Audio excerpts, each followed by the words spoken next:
Hey guys, welcome back to my channel. My name is Rafi and this is my channel Books of Rafi. Today this is a bit of a TBR and these are books I'm genuinely excited about, but the thing is it's a bit of an early TBR because the topic is books I'm going to read in late 2026. So I'm genuinely excited for these books and I'm going to start off the video by telling you why I'm doing a late 2026 TBR before 2025 itself's already finished, and the most predominant reason is the fact that for all of from January to June it will be the 18 books before I turn 18 challenge. So that's where I'll try to read 18 books before I turn 18 years old in June 2026 on the 19th. So I'll be books like The Three Musketeers, Misery by Stephen King, True Grit by Charles Portis Jr. and many other exciting books which I'm extremely excited to read. But these books, these five I'm about to talk to you about today, I'm also genuinely excited about them. So just going over my late 2026 reading plans for after the challenge. And it's a mix of genres and authors that I haven't fully explored before. And the focus of this video, it's more on curiosity than it is reviews, etc, etc, obviously because I haven't read these books yet. So without further ado, I'm going to start by talking to you about book number 1, which is Dungeon Crawler Car, which is by an author called Matt something. Correct me if I'm wrong, it's Matt something. And why do I want to read this book? I've never really read properly fantasy before, and this book's been spoken about by Thomas R. Howe, Phil Got Books, and multiple other booktubers and book talkers that I've watched on YouTube and TikTok, and they've all really hyped this book up, and they've also called it like a beginning point for fantasy, and I'm just really curious to give it a go and see what it has to offer. And from research that I've also done, the plot, it sounds engaging, and looking into the characters, there's a talking cat called Princess Donor apparently, which sounds chaotic and fun. And it's also like, apparently it's like a game show and you have to go through levels, and it's like deadly, I think. And all of that just sounds like my cup of tea, because the types of books kind of like that I've read before, like the Hunger Games and the Maze Runner, although they're more dystopia, I'd say. But yes, and yeah, I'm extremely excited to give this one a go. So I'll just briefly mention why, talk about fantasy books and why I've never really read them that much in the past. Well, I read a lot when I was younger, such as the Percy Jackson series and others. And it's just, as I've grown older, I've just really stuck to more like naturalistic books, like classics and murder mysteries, as I've probably mentioned in other videos. Murder mysteries are definitely one of my most favourite genres of all time. I just enjoy the detectives, the death, figuring out how it happened, what happened. I like the descriptions of how detectives or PIs or people actually solved them. Sorry guys, the video cut out there because spam call or scam, whatever it was, tried to call the phone, so kind of knocked the flow there. And as I was saying, murder mysteries, my favourite genre. I enjoy all the stuff about it, and perhaps it's dominated my teen years so far. So I now, after starting off watching BookTube videos, I've discovered that fantasy sounds pretty good, and I'm very keen to give it a go. So moving on to book 2 now, we've got a Stephen King novel. As mentioned before, in the 18 books, I'm taking on Misery. And just in case I like Stephen King, I want to also give the book that's often labelled as his scariest book to go. And that is Pet Sematary. And yeah, and just the fact that it doesn't really sound that scary, but Pet Sematary, about pets. I'm assuming it's about pets that come to life, well, are dead. Anyways, that doesn't sound that scary, but people have said it is scary.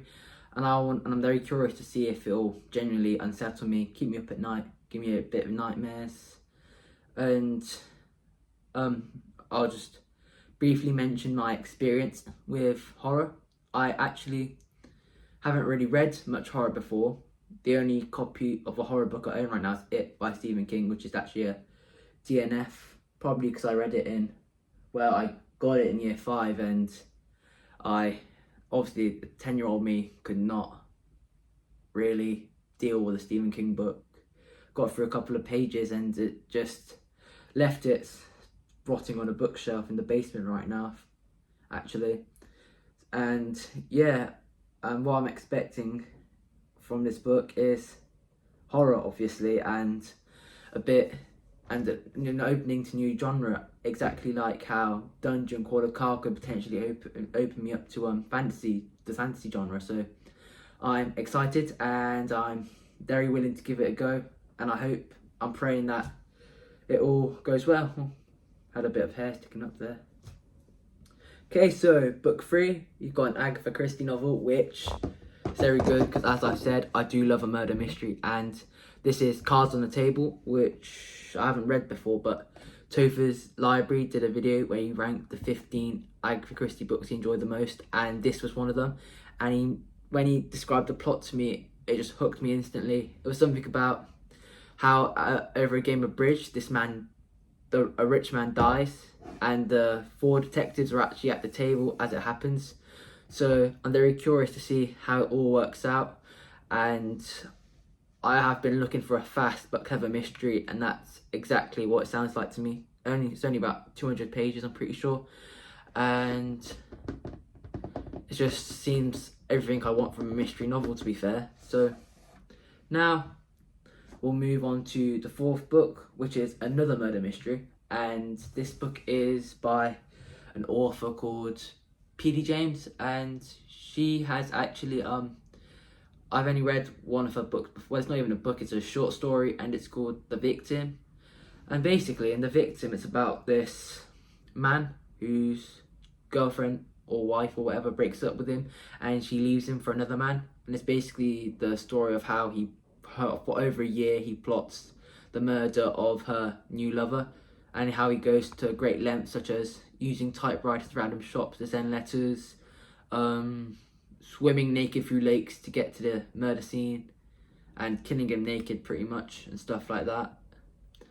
And I really enjoyed her writing style and the way she put it across, her imagination, her creativeness, and I'm definitely hungry for more of her work. And that's the thing about short fiction, it can help you discover authors.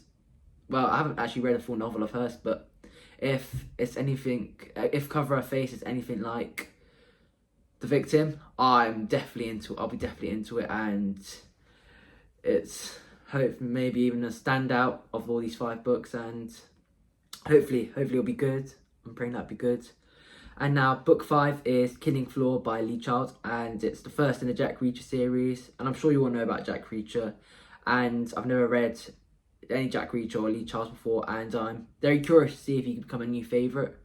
This has been prompted by the fact that I could potentially be interviewing Lee Child soon, so I obviously want to read one of his books before that happens. And I'm interested in meeting Jack Reacher for the first time after all the Amazon Prime series and the popularity his books have gained.